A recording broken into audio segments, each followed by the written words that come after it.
মিতার কুকিং এ আপনাদের সকলকে স্বাগত। চলুন রেসিপিটি দেখা যাক। এসে গেছি নতুন একটা রেসিপি নিয়ে। আজকের রেসিপি হচ্ছে আলু পোস্ত। আলু পোস্ত করতে যা যা উপকরণ লাগবে আপনাদের দেখাচ্ছি। এখানে আছে 500 গ্রাম আলু, আমি ডুমো ডুমো করে কেটে ধুয়ে নিয়েছি। আছে ওখানে 3 চামচ পোস্ত, আমি 20 মিনিট ধরে জলে ভিজিয়ে রেখেছিলাম। তার সাথে আছে 5খানা কাঁচা লঙ্কা লাল রঙের। লবণ আছে এখানে 3টে কাঁচা লঙ্কা সবুজ রঙের ফোড়নের জন্য। আর ফোড়নের জন্য আছে 1/2 চামচ কালো জিরে, 1/2 চামচের কম আছে হলুদ গুঁড়ো। আর এটা রান্না হবে সর্ষের তেলে। এখন আমি পোস্ত আর কাঁচা লঙ্কাটা আমি পেস্ট বানিয়ে নেব। তো কাঁচা লঙ্কা দিয়ে আমার পেস্ট বানানো হয়ে গেছে, আমি মিহি করে পেস্ট করেছি। আর আপনারা যদি চান লাল লঙ্কার বদলে কাঁচা লঙ্কা দিয়েও করতে পারেন, কালারটা যাতে ভালো হয় সেই জন্য আমি লাল লঙ্কা দিয়েছি। কড়াইতে তেল দিচ্ছি,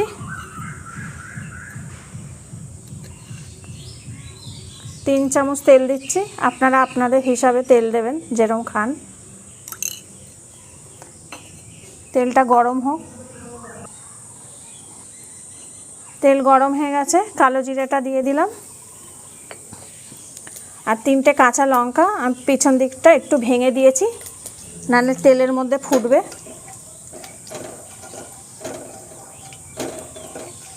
দু থেকে 3 সেকেন্ড ভালো করে নেড়ে নেব, ভালো গন্ধ বেরোবে। তখন আমি আলু দিয়ে দেব। এবার আলুটা দিয়ে দেব।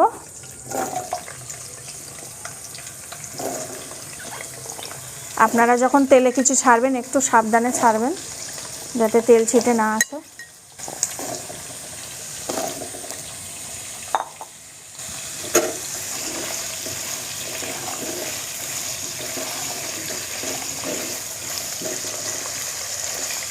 আমি 2 মিনিট একটু আলুটাকে একটুখানি আমি ভেজে নেব। আমি 1/2 চামচ লবণ দিচ্ছি, লবণ দিয়ে ভালো করে নেড়ে দেব। আপনারা আপনাদের স্বাদ অনুযায়ী লবণ দেবে, আমি আমার মতো লবণ দিলাম, যদি লাগে আমি পরে দেব। আলুটা আমি এই সময় ঢেকে দেব।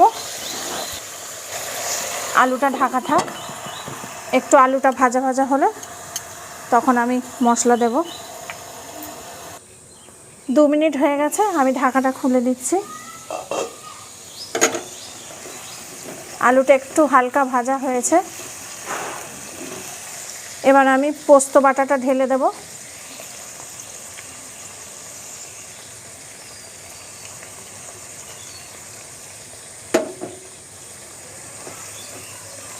আপনারা যদি চান এই সময় আলুতে জল ঢেলে দিতে পারেন।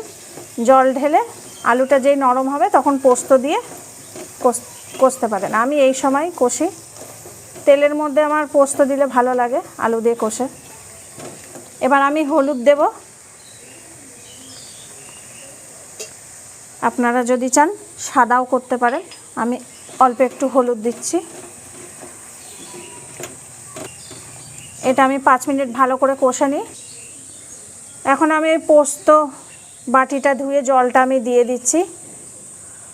5 মিনিট হয়নি, তার আগে আমি পোস্তর জলটা আমি দিয়ে দিলাম।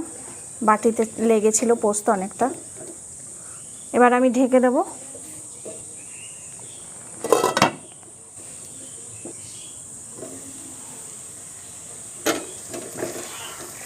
কষা হয়ে গেছে, আলু থেকে তেল ছেড়ে দিচ্ছে। এবার আমি এই সময় জল ঢেলে দেব।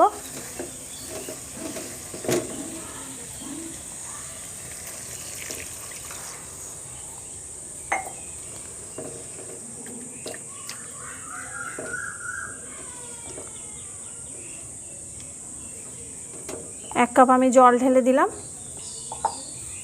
এবার আমি ঢেকে দেব।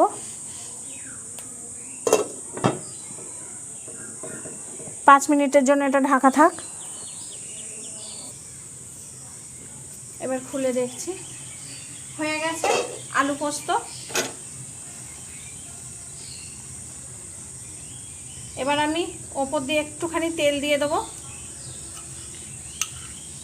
1/2 চামচেরও কম একটু ওপর থেকে ছড়িয়ে দিলাম কাঁচা সর্ষে তেল। এটা আপনারা দিতেও পারেন, নাও দিতে পারেন। এবার আমি ঢেকে দেবো। গ্যাসের ফ্লেম তো বন্ধ করে দিয়েছি, একটুখানি এটা ঢাকা থাক। হয়ে গেছে আলু পোস্ত।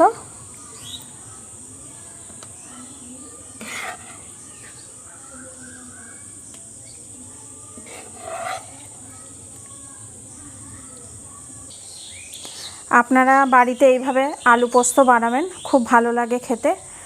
চাইলে আপনারা হলুদ দিতেও পারেন, নাও দিতে পারেন।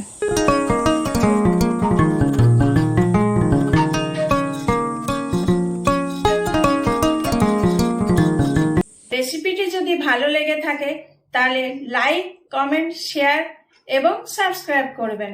আর যদি ভালো না লাগে তাহলে ডিসলাইক দিয়ে কমেন্ট করে জানাবেন।